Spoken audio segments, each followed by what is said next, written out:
Good morning, or hello. My name is Michaela LerouxBurch, and I will be explaining how I determine the structure of C3H6O2 using HDI calculations, IR and HNMR spectra, and the molecular formula.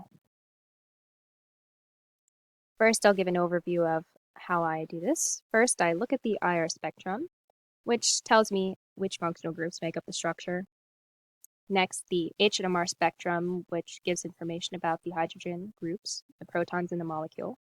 And lastly, I'll be revisiting the molecular formula and calculating HDI, hydrogen deficiency index, which tells us the degree of saturation or how many pi bonds are substituted in the molecule.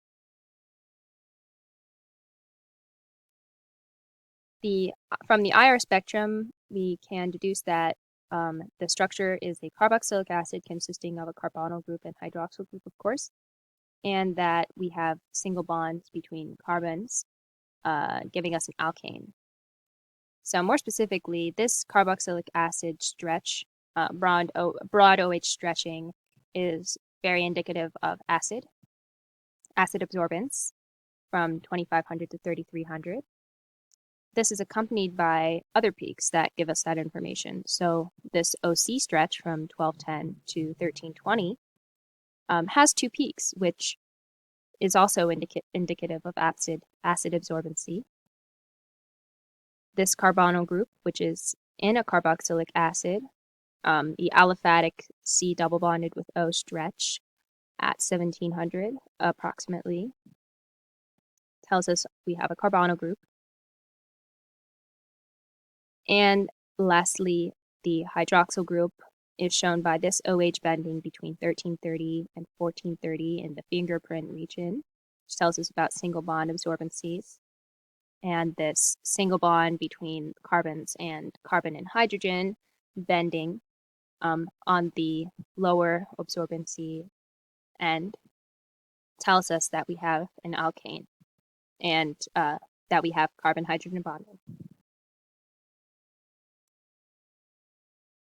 The HNMR spectrum gives us a bit more specific information about those hydrogens. So we see we have two peaks. Two peaks tell us we have two hydrogen groups, and they are relatively upfield. So these protons are quite distanced from the oxygens, the electronegative oxygens in the molecule. So when I make the structure, I will take that into consideration. More specifically, this HA and HB can tell a lot of information about these two groups.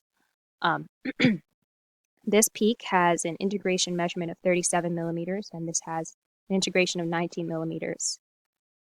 We also see that we have splitting. So this is split into 4 lines, this into 3, and the splitting is caused by the number of hydrogens in the neighboring groups.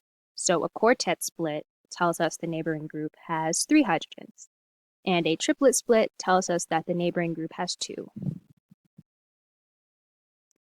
Back to these integration calculations, 19 plus 37 is 56. So these calculations will tell me specifically which hydrogens are allocated where.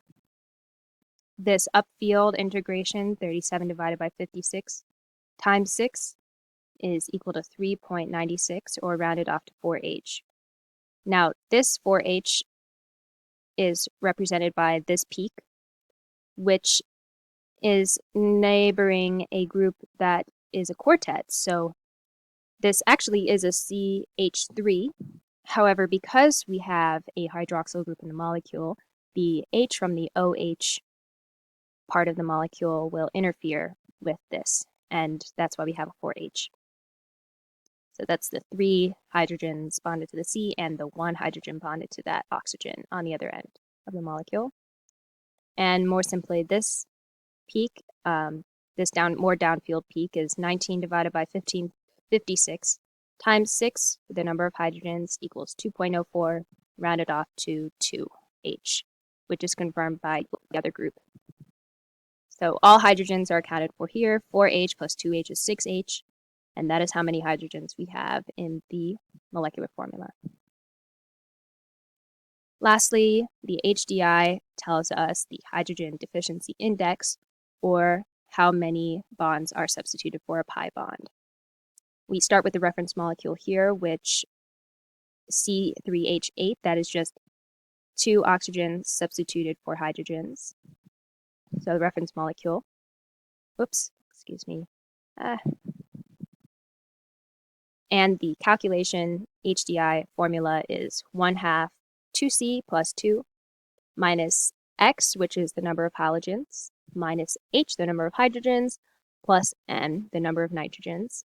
So we don't have any halogens or nitrogens in this molecule. So the HDI will be equal to 1/2 times 6, or 2 times 3, plus 2 minus 6, or the number of hydrogens in the original molecule. Simplified, that is 1. So we know we have 1 pi bond, which is confirmed by this here in the IR spectrum, this C double bonded with O stretch. And the molecular formula, just to revisit, I'll have to confirm that there are 3 carbons, 6 hydrogens, and 2 oxygens in the molecule.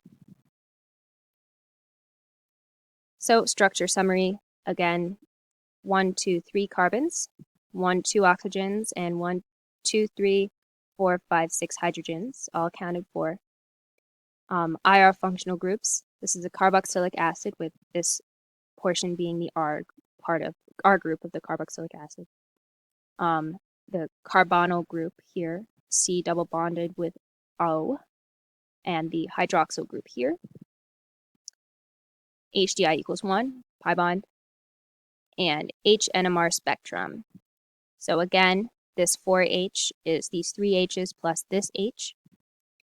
And it's a triplet, so there should be 2 H's here. And this is a quartet, so there should be 3 H's here.